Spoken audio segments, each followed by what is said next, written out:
السلام علیکم ویورز، میں ہوں شاکر سولنگی۔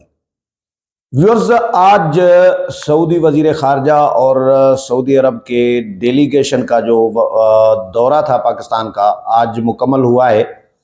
سعودی وزیر خارجہ اور ان کے وفد کا یہ دورہ کتنا امپارٹنٹ ہے، پاکستان کو کیا ملے گا، کچھ حیران کن چیزیں سامنے آئی ہیں جو آپ کے ساتھ شیئر کروں گا۔ کہ پاکستان میں نجکاری کا نام تو ہم نے پہلے بھی سنا ہے کہ بھئی فلاں ادارے کی نجکاری، فلاں ادارے کی نجکاری، کیونکہ ادارے خسارے میں چل رہے ہوتے ہیں، سنبھلے نہیں جا رہے ہوتے ہماری حکومتوں سے، تو عموماً حکومتیں جو آتی ہیں وہ اداروں کی نجکاری کر کے معاشی بحران کا حل نکالنے کی کوشش کر رہی ہوتی ہیں۔ اپنے آمدن کے جو ذرائع ہیں وہ بڑھانے کے بجائے کہ بھئی آمدن کے ذرائع بڑھائیں، ٹیکس کلیکشن کا جو ریشو ہے وہ بڑھائیں، اور بڑے بڑے جو لوگ ہیں جو ٹیکس چور ہیں، چوری کر رہے ہیں یا بجلی چوری کر رہے ہوتے ہیں لوگ، اس کو حکومت نہیں روک پا رہی ہوتی، اور جو بجلی چور لوگ ہیں تو ان کے ساتھ جو وابڈا کا عملہ ملوث ہوتا ہے ان کے خلاف کوئی کارروائی نہیں ہوتی۔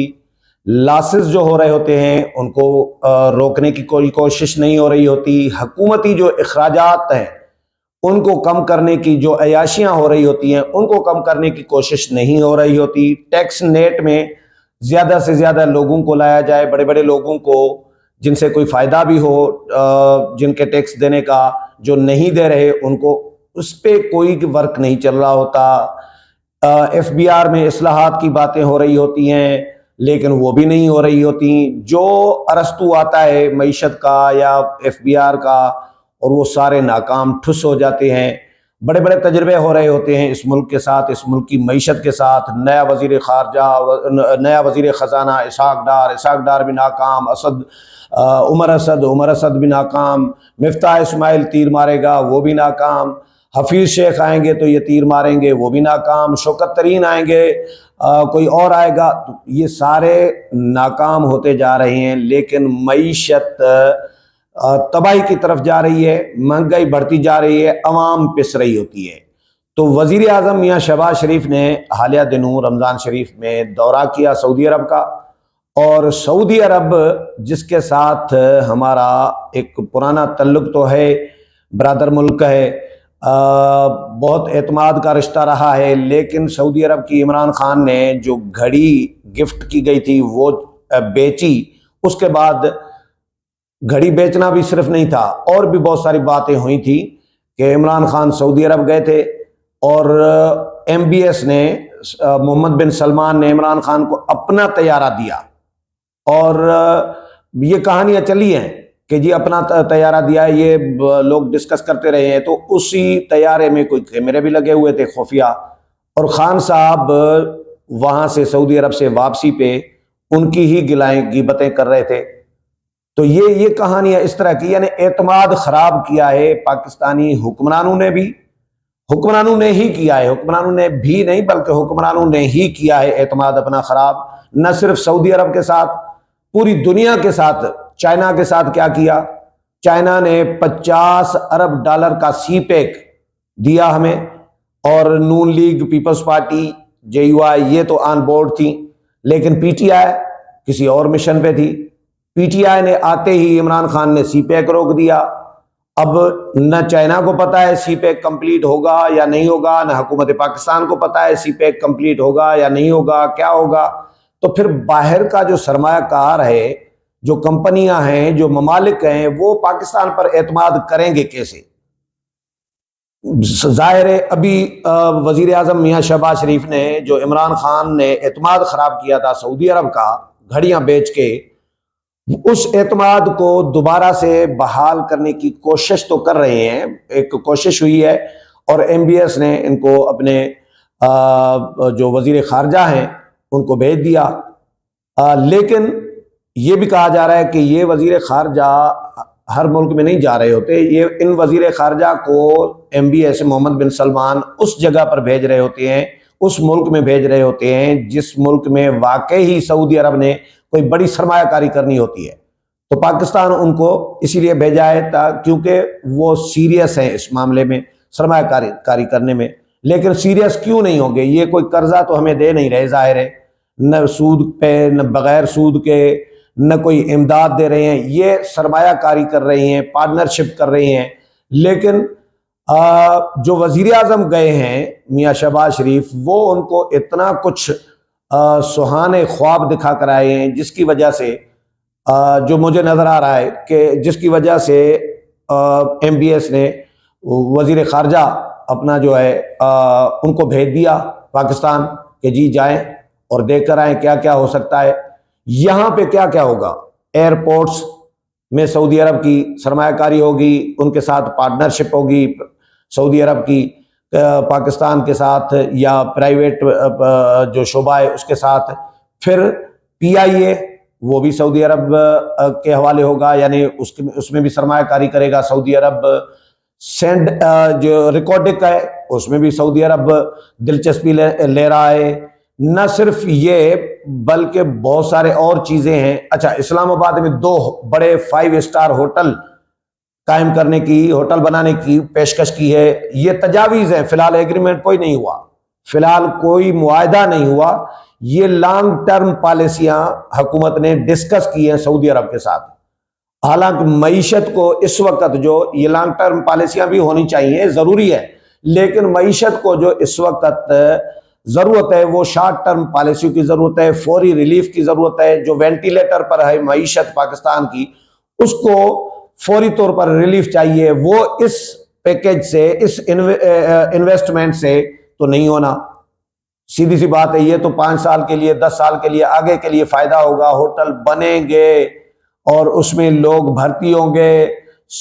ریکارڈک میں اگر ایگریمنٹ ہو جاتا ہے، ریکارڈک کا معاملہ پہلے ہی پھڈے میں چلتا رہا ہے. ایک کمپنی کے ساتھ معاہدہ کر کے اس کے ساتھ پھر دوسری حکومت آتی ہے تو معاہدہ توڑ دیتی ہے. پھر یہ عالمی عدالت انصاف میں بھی معاملہ گیا تھا اور پاکستان پہ جرمانہ بھی لگا تھا. تو یہ جو حکومتیں آتی ہیں ہمارے ہاں ہوتا کیا ہے؟ اب تو پہلے تو اعتماد بحال ہوگا نہیں، جو مجھے نظر آ رہا ہے. وقتی طور پر تو بحال ہوگا. پالیسیاں چینج کرنے کی ضرورت ہے. حکمرانوں کو، حکومتوں کو، ریاست کو اپنی پالیسیاں تبدیل کرنی ہوں گی. جب تک پالیسیاں تبدیل نہیں ہوں گی تب تک اعتماد بحال کرنا، میرا نہیں خیال، یہ میرا اپنا خیال ہے کہ میرا نہیں خیال کہ کسی بھی ملک کا اعتماد بحال ہو سکتا ہے.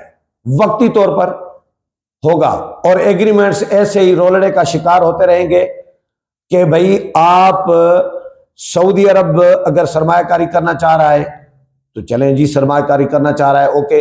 لیکن اگر حکومت چلی گئی، یہ جو حکومت ایگریمنٹ کرنا چاہ رہی ہے، ایگریمنٹ ہوگا جی 28-29 اپریل کو وزیر اعظم میاں شہباز شریف صاحب ریاض جائیں گے اور وہاں پہ ورلڈ اکنامک فورم کا اجلاس ہوگا. اور اس موقع پہ وزیر اعظم صاحب امکان ہے کہ سعودی بادشاہ کے ساتھ، ایم بی ایس کے ساتھ، محمد بن سلمان کے ساتھ ایگریمنٹ کریں گے، دستخط کریں گے معاہدے پر. لیکن اگر وہ نہیں ہوئے تو پھر مئی میں محمد بن سلمان صاحب پاکستان کا دورہ کریں گے اور اس دورے کے موقع پر دستخط ہوں گے. یہ پلان ہے، یہ فی الحال پلان ہے اس حکومت کا. اگر فرض کریں پاکستان میں سیاسی عدم استحکام رہا ہے ہمیشہ، کوئی پتہ نہیں ہوتا حکومت موجودہ کتنے دن چلے گی. مجھے تو نہیں پتا کہ شہباز شریف کی یا نون لیگ کی حکومت کتنے دن چلے گی. کیا آپ لوگوں میں سے مجھے کوئی ویور بتائے کہ آپ کو پتا ہے؟ کسی کو نہیں پتا. خود ایون شہباز شریف کو نہیں پتا کہ ان کی حکومت کتنے دن چلے گی اور اگلی حکومت کس کی آئے گی، یہ بھی کسی کو نہیں پتا ہوتا. یہ ہے، اس کو کہتے ہیں سیاسی عدم استحکام. جب آپ کے ملک میں سیاسی عدم استحکام ہوگا تو پھر آپ باہر کی دنیا کو، دوسرے ممالک کے بیرونی سرمایہ کار کو کیسے آپ یقین دلائیں گے، ٹرسٹ دلائیں گے، اعتماد دلائیں گے کہ جی یہ حکومت چلے گی، آپ کے ساتھ جو ہم ایگریمنٹ کر رہے ہیں یا کرنا چاہتے ہیں، آپ تسلی رکھیں، یہ آپ کی سرمایہ کاری ضائع نہیں ہوگی. میں بیٹھوں گا، میں پہرا دوں گا، ہم ہی اس کو طریقے سے اس کی سنبھال کریں گے. تو یہ کیسے یقین دلا سکتا ہے کوئی بھی حکمران جب ان کو اپنی حکومت کے موجود رہنے کا یقین نہیں ہے؟ تو وہ باہر کی دنیا کو کیسے یقین دلا سکتا ہے؟ یہ تو مجھے سمجھ میں آ نہیں رہی بات. تو اس لیے وقتی طور پر مجھے نظر آ رہا ہے کہ یہ ایگریمنٹس ہوتے ہوتے کوئی ایگریمنٹ ہونے کے قریب ہوتا ہے کہ جی وہ رہ جاتا ہے. پاک ایران گیس پائپ لائن یا سیفری کی ایک پائپ لائن بن گئی تھی، وہ کئی سالوں سے ہم سن رہے ہیں. کچھ ایشوز ایسے ہیں جو ہم بچپن سے سن رہے ہیں کہ جی یہ معاملات اس ملک کے ساتھ چل رہے ہیں تو یہ ہو جائیں گے. کوئی 20 سال معاملہ نہیں ہوتا. کوئی آتا ہے جی یہ جو شاہد خاقان عباسی صاحب آتے ہیں وہ اپنی پالیسی، نون لیگ آتی ہے، شہباز شریف آتے ہیں وہ اپنی پالیسی، نواز شریف آتے ہیں وہ اپنی پالیسی اڈاپٹ کر لیتے ہیں، پیپلز پارٹی آتی ہے وہ اپنی پالیسی الگ چل رہی ہوتی ہے، عمران خان آتے ہیں وہ اپنی پالیسی الگ چلا رہے ہوتے ہیں. کوئی ایران کی قربت حاصل کر لیتا ہے، کوئی حکمران، کوئی پارٹی، کوئی سعودی عرب کی قربت حاصل کر لیتا ہے، کوئی امریکہ کی قربت حاصل کر لیتا ہے، کوئی چائنا کی قربت حاصل کر لیتا ہے. تو یہ حکومتیں اور سیاسی جماعتوں کا اور قیادت کا، سیاسی قیادت کا یہ المیہ ہمارا رہا ہے، جس کی وجہ سے پاکستان میں جو کنٹینیوٹی ہے، جو تسلسل ہے پالیسیوں میں، وہ نہیں آتا. ہونا یہ چاہیے میرے خیال میں کہ سیاسی جماعتوں کی، نون لیگ کی یا حکومت کی، وقت کی حکومت جو بھی آئے، اس کی پالیسیاں نہیں ہونی چاہیے. پالیسیاں ہونی چاہیے ریاست کی. ریاست تو رہنی ہے نا، جس میں سیکورٹی ادارے ہوں، جس میں سیاسی قیادت ہو، سارے شامل ہوں. حکومت چاہے تبدیل ہو جائے، وزیر اعظم چاہے تبدیل ہو جائے، لیکن پہلے سے طے ہو، یہ معاملات طے ہو کہ بھائی آپ آئیں گے تو صحیح، لیکن آپ پالیسیاں یہی چلیں گے. پالیسیاں ایسی پہلے بنانی چاہیے، پہلے اس پہ ورک ہونا چاہیے کہ پالیسیاں ایسی بنائیں جو پائیدار بھی ہوں، جو کامیاب بھی ہوں، اور ان میں کنٹینیوٹی جو ہے، تسلسل جو ہے وہ رکھا جائے. تب جا کے یہ باہر کی دنیا کو اعتماد بھی بحال ہو سکتا ہے کہ بھائی یہاں پہ ریاست کی پالیسیاں چلتی ہے. اب چائنا سی پیک چائنا دے دیا. اس کے بعد جب عمران خان کی حکومت آنے والے تھی تو چائنیز پریشان تھے. خود مجھے کئی چائنیز ملے تھے، انہوں نے پوچھا کہ اگلی حکومت کس کی آ رہی ہے. وہ اس میں پریشان تھے کہ بھائی عمران خان آ گئے تو یہ سی پیک تو رل گیا، وڑ گیا سی پیک کا پروگرام. اگر عمران خان آ گئے، اگر زرداری آ گئے یا نون لیگ آ گئی تو پھر سی پیک چلے گا.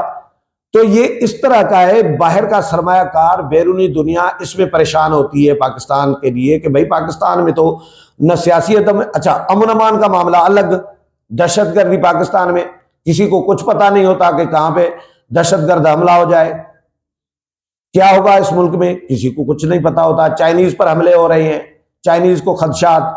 تو یہ سیکیورٹی، امن امان اور اعتماد، یہ جب تک کنٹینیوٹی، تسلسل جب تک پالیسی میں نہیں ہوگا، باہر کے سرمایہ کار کا اعتماد بحال نہیں ہوگا. جب تک ان کو امن امان نہیں دیں گے، وہ پیسے کیوں ادھر لگائے گا؟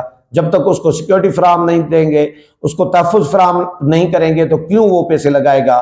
تو یہ سمجھنے والی بات ہے حکومت کے لیے بھی کہ حکومت کو ایسی پالیسیاں بنانی چاہیے جو اگلی حکومت آئے تو وہ صرف انتظام چلائے، منتظم ہو. وہ اپنی پالیسیاں اپنی دانشوری نہ بنائے، دانشوری نہ گھڑے. وہ ان پالیسیوں کو، پچھلی حکومت کی پالیسیوں کو آگے لے کر چلے. یہ ریاست کو، اداروں کو مل بیٹھ کر ایسی پالیسیاں طے کرنی ہوگی جو ریاست کی پالیسیاں ہوں، وہ پائیدار اور کنٹینیو ہونے چاہیے. حکومتیں تبدیل ہوں تو ہو، ہر جماعت، ہر سیاسی جماعت، ہر لیڈر جو ہے وہ اپنی پالیسی اس ملک پر نافذ نہ کرے. میرا یہ خیال ہے. آج میں اس پہ پروگرام بھی کیا سندھ ٹی وی کے لیے، ڈسکس بھی کیا ہے. فارن جو اور وزارت خارجہ کے جو بڑے اچھے جرنلسٹ ہیں ان کے ساتھ، تو یہ میں نے اس میں سے اخذ نکالا ہے جو آپ کے ساتھ شیئر کیا ہے. امید ہے پروگرام پسند آیا ہوگا. اگلے پروگرام میں پھر ملاقات ہوگی. تب تک اجازت چاہتا ہوں. اللہ حافظ.